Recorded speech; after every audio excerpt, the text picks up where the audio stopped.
Espace TV, le 22h.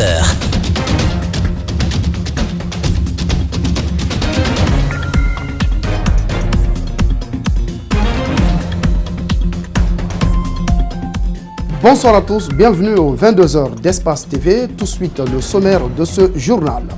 L'association des victimes du Camp Boiro commémore ce 25 janvier, sur fond de recueillement, les 48 ans de la journée des pendaisons de 1971 sous le régime Sékou Touré. 88 personnes avaient été exécutées à travers le pays. Les victimes continuent de réclamer justice. Les enseignants contractuels en colère en cause une décision du ministère de l'Éducation nationale de mettre fin à leur collaboration sans aucune mesure d'accompagnement, notamment leur engagement à la fonction publique. Ils dénoncent ce qu'ils qualifient de trahison et réclament leur prise en charge.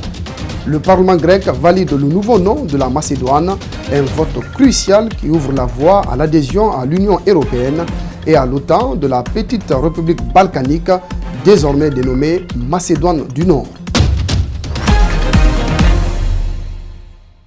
Voilà pour le sommaire. Merci de nous rejoindre au compte de ce tour d'horizon de l'actualité en ce 25 janvier 2019.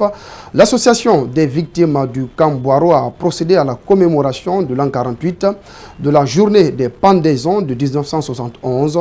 88 personnes avaient été exécutées dans toutes les préfectures à travers la Guinée. Un recueillement et un dépôt d'une gerbe de fleurs ont été effectués par l'association qui demande une réhabilitation des victimes pour que les droits de l'homme et la dignité humaine puissent être respectés. C'est un reportage de Makiso et Aboubakar Din Kamara. Tout est parti d'ici au pont 8 novembre où une gerbe de fleurs a été déposée par l'association des victimes du Camp Boiro. Nous, enfants des victimes du Camp Boiro et des autres camps en Guinée, de la dictature sanguinaire de Sékou Touré, nous n'avons pas de haine. Nous ne voulons pas de vengeance. Mais nous réclamons qu'il y ait une justice, qu'il y ait de la vérité. Nous voulons que nos pères soient réhabilités.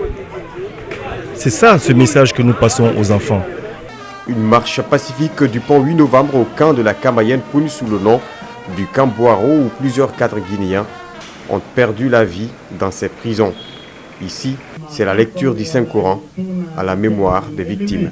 Événement qui mérite d'être commémoré autant que faire se peut pour qu'on n'oublie pas que des hommes valeureux, des hommes patriotes et des femmes naturellement ont été assassinés simplement à cause de leur opinion ou simplement parce qu'ils ne cadraient pas avec le système à l'époque.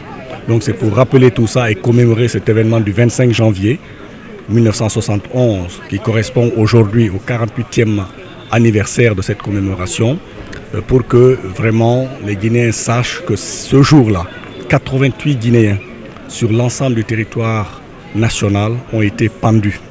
Le message est envoyé au chef de l'État Alpha Condé qui, selon les victimes, est le seul à avoir la volonté politique de rendre justice aux victimes. J'ai perdu mon père, Fadel Gussen, qui était en France et qui est rentré uniquement pour servir son pays après l'indépendance. Il a été fusillé dans la nuit du 17 au 18 octobre et depuis ce jour, nous ne savons pas où est-ce qu'il a été enseveli. Plusieurs institutions de défense des droits de l'homme ont pris part à cette cérémonie de commémoration, notamment la FIDH, l'OGDH et plusieurs autres activistes et plusieurs autres activistes de la société civile guinéenne. Le ministère de l'Élevage salue la validation de la stratégie nationale de la communication en santé humaine. Cette stratégie permettra d'anticiper et lutter efficacement contre les maladies d'origine animale ou végétale. La stratégie en question sera exécutée par les ministères de l'Environnement, la Santé et l'Élevage. Alseni Bari, Kiarosadouba.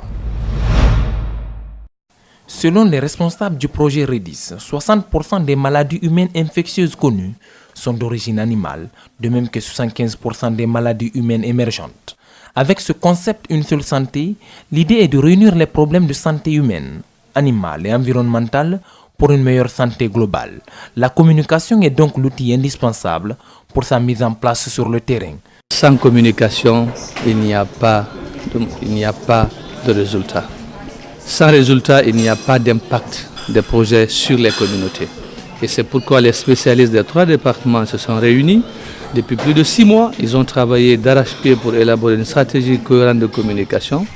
Une synergie d'action entre les ministères de l'Environnement, de la Santé et de l'Élevage permettra sans nul doute d'anticiper d'autres épidémies, comme Ebola, se réjouit le ministre de l'Élevage.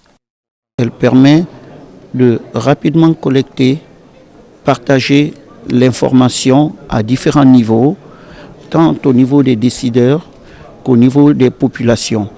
Car au niveau des populations, cela leur permet de changer de comportement et au niveau des décideurs de prendre très rapidement les décisions qui s'imposent afin de mettre en place les mesures de prévention ou de guérison des épidémies. Avec cette stratégie de communication, il sera question de surveiller les événements, les rapporter en temps réel et pouvoir détecter les menaces en vue d'apporter une réponse efficace, rapide, dans un premier temps. Elle a également une vocation d'intégration régionale.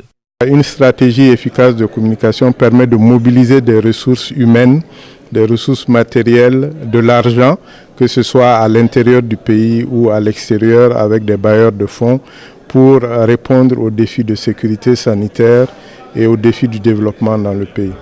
A noter que cette stratégie nationale de communication en santé humaine et animale s'inscrit dans le cadre du projet REDIS. Il a démarré en janvier 2017 et fini en octobre 2022.